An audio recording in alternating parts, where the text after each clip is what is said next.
കയറേണ്ടുന്ന ഇടപ്പ് യേശു നമുക്ക് മുന്നമേ കയറി ചെന്നു. നാം അനുഭവിക്കേണ്ട വേദന യേശു അനുഭവിച്ചു. നമ്മുടെ തലയിൽ വെക്കേണ്ട മുൾക്കിരീടം യേശുവിന്റെ തലയിൽ വെച്ചു. നമ്മുടെ കാലുകളിൽ അടിക്കേണ്ട ആണി യേശുവിന്റെ കാലുകളിൽ അടിച്ചു. നമ്മുടെ കൈകളിൽ പറയ്ക്കേണ്ട ആണി യേശുവിന്റെ കൈകളിൽ പറച്ചു.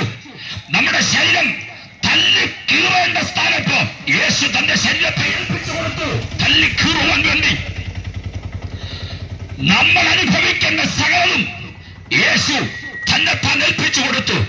അങ്ങനെ ഏൽപ്പിച്ചു കൊടുത്തു എന്ന് വിശ്വസിക്കുന്ന എനിക്ക് വേണ്ടി ഇത്രയും വലിയ ത്യാഗം സഹിച്ച ഈ നവോത്ഥാന നായകനെ ഹൃദയം കൊണ്ട് വിശ്വസിക്കുകയും വാ കൊണ്ട് ഏറ്റുപറയുകയും ചെയ്യുന്ന